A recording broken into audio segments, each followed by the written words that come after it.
হযরত ওমর রাদিয়াল্লাহু তাআলা আনহু আজমাইন আলাইহিস সালাতু ওয়াস সালাম যখন অর্ধ জাহানের খলিফা যখন ছিলেন, তিনি একদিন সাহাবীদেরকে নিয়ে তিনি পথ চলতেছেন।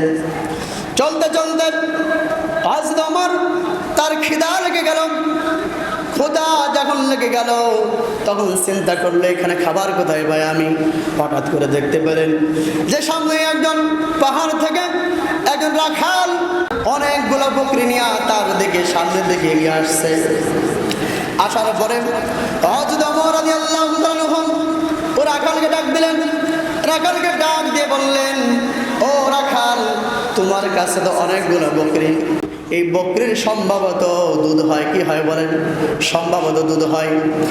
আমি অনেক ক্ষুধার্ত, আমাকে যদি এক পেয়ালা, যদি তোমার বকরি থেকে যদি এক পেয়ালা দুধ দিতা, আমি খেয়ে আমার ক্ষুধা আমি নিবারণ করতাম।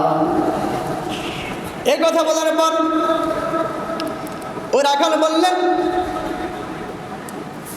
আপনাকে যদি আমি এক পেয়ালা দুধ যদি আপনাকে আমি দিতে পারতাম, আমি নিজেকে ধন্য মনে করতাম। কি মনে করতেন? নিজেকে ধন্য মনে করতাম। একজন মুসাফিরকে আমি এক পেয়ালা দুধ খাওয়ালাম, এটাই তো আমার জন্য সৌভাগ্য। কিন্তু দেখেন, আমি শুধুমাত্র একজন রাখাল, এই বকরির যা কিছু আছে এই বকরির মালিক আমি নই, এই বকরির মালিক একজন আছে, তার আমি কাজ করি, আর তার অর্ডার ছাড়া আমি এক পেয়ালা দুধ আপনাকে আমি দিতে পারবো না। কি করতে পারবে না বলেন? দিতে পারবো না। হযরত ওমর রাদিয়াল্লাহু তাআলা আনহু তিনি আবার চিন্তা করলেন, একজন রাখাল ব্যক্তি এই কথা বলতে পারে, দেখে আরো কিছু লোভ লালসা দেখায়, দেখি কাজ হয় কিনা। হযরত ওমর বললেন, দেখো রাখাল,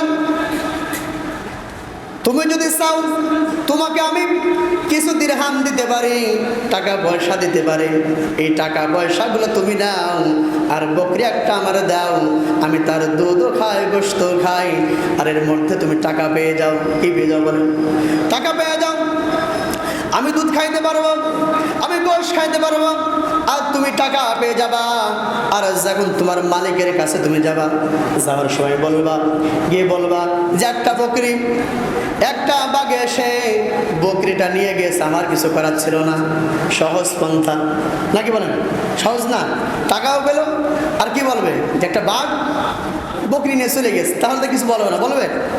তাহলে তোমার কিছু বলবে না। ওই সময় হযরত ওমর রাদিয়াল্লাহু তাআলা আনহু এটা রাখালকে পরীক্ষা করার জন্য বললেন। কি বললেন বলেন? পরীক্ষা করার জন্য বললেন। রাখাল বললেন, এসে দেখেন, এটা আমি ইচ্ছা করলে করতেও পারি। এই শুধু বকরির মালিক নয়, আমার একজন মালিক আছে, আমার মালিকেরও একজন মালিক আছে, তার নাম হলো আল্লাহ। তার নাম কি? তার নাম হলো আল্লাহ।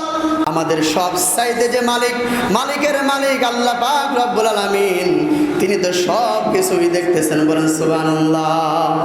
আমি রাখাল হয়ে আমার মালিকের সামনে সারা জাহানের বাদশা যিনি, তিনি সব কিছুই দেখতেছেন, তার সামনে আমি এই বকরিগুলা আপনার কাছে আমি দিতে পারবো না, আমার ভয় হয়।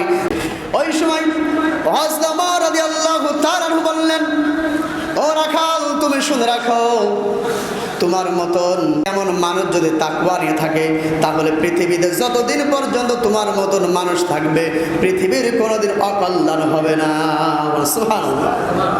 যতদিন পর্যন্ত না কি হবে, তোমার মতন এমন মানুষ তাকওয়া নিয়ে পৃথিবীর বুকে কি করবে, থাকবে, ততদিন পর্যন্ত পৃথিবীর কি হবে না, অকল্যাণ হবে না।